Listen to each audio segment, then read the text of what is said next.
الخطيب البغدادي nin caalima oo funuun badan caalim ku ahaa fan اlxadiiثna alxaafidu fii casrihi ahaa isagoo baqdaad jooga ayaa waxaa loo sheegay baqdaad inuu soo galay sheekh la yidhahda ismaaciil ibnu axmed الdariir ismaaciil ibnu axmed الdariir waa kitaabka bukhaari la yidhahda ragga wariyey kashmeheni ayuu raggii ka wariyey ka mid yahay markii loo sheegay ayuu wuxuu soo kaxeeyey ardadiisii ama culamo kale ay wada socdeen bayse soo raaceen wadaadkani waa safar nisaabuur buu ka yimi makuu ku socdaa safarkani wuxuu joogayaa habeen ama 2 habeen ama 3 habeen magaalada waana safar socota waxa ay rabaan sheekha socotada ah in laga reebo kitaabka bukhaari iyo dhammaantii bukhaari maca mukararaadkiisa marka lagu daro 7,000 oo xadiis buu ka badan yahay 7,000 oo xadiis baa waxaa la rabaa in laga reebo qof socoto ah oo safar ku jira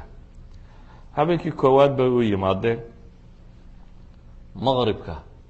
ilaa salaadii subax ayay ku akhriyeen yani salaadii maqrib markii laga baxay bay akhriska bilaabay alkhatiib albaqdaadi baa akhrinaya sheekhuna kitaabkiisu haystaa wuu u saxaya ardada kalena kutubtooda ay haysataa way saxanaysaa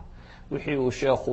markaa tasxiixiyo waa la saxanaya wixii ishkaal uu ku jiro waa la weydiinaya waana la dareerinaya la wadaa salaadii maqrib buu bilaabay ilaa salaadii subax baa la fadhiyey waa la kala tegey habeen labaadkii baa laysu yimi salaadii maqrib baa la bilaabay ilaa salaadii subaxee dambaa la fadhiyey maalin saddexaadii goor barqaa baa la yimi barqadii baa la bilaabay ilaa iyo salaadii maqrib baa la waday salaadii maqrib kadib baa la bilaabay ilaa iyo salaadii subax baa la waday waxaana la dhameeyey kitaabkii bukhaariga ahaa waa 3 jalsadood ayaa waxaa lagu akhriyey mawsuucada imaam albukhaari warinaya 7,000 xadiid ka badan waxaa lagu akhriyay 3 jalsadood waxay tilmaamaysaa yani surcat alqira'a way sheegaysaa qira'adoodu say u deg deg badnayd waxay kaloo sheegaysaa siday u danaynayeen cilmigu uu qiimaha ugu fadhiyay nin socoto ah in kitaabka bukhaari laga reebo lagu talagalay isla imaam khatiib albaqdaadi ayaa maka tegey wuxuu la kulmay gabadh lo odhan jiray karima bintu axmed almarwasiya oo iyana ka mid ah sheekhii hore ardadii ay ka wada qaateen alkushmeyhani kushmeyhani waa raawiyat اlbukhaari ninkii wax ka wariyey alfribri baa ah raawiyada bukhaari wax ka wariya kushmeyhani rawaadiisu ka mid yahay kushmeyhanigaasaa dariirka iyo kariimiba ka wada warinaya kariime markuu u tegeyna kariimi waa islaan gabowday oo 100 iyo dheeraad sano jirtay oo aan guursanin caalimad ahayd karima 5 jalsadood buu bukhaari ku dul akhriyey khatiib albaqdaadi 5 jalso 5 fadhi ayuu wuxuu kaga qaatay inuu ku dul akhriyo kitaabka bukhaari oo dhan alimaam ibn alxajar alcasqalaani ayaa waxaa la weydiiyey sidaa uu sameeyey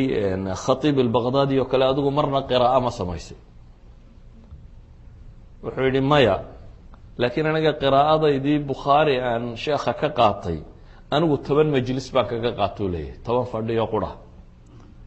laakiin haddii la isku wada dari lahaa buu yihi 10ka fadhi ay xidhiidh noqon lahaayeen sidaa uu khatiib albaqdaadiba tiisu xidhiidhka u ahayd tiradu way ka yaraan lahayd buu leeyahay intuu ku qaatay in ka yar ayay noqon lahayd markaasuu hadalka sii wada wuxuu yihi walakin ayna athuraya min athara laxuhu xidigaa la yidhahdaa xaggay ka joogaan ciidda waayo khatiib albaqdaadi buu yihi hiraayadi akhriskiisu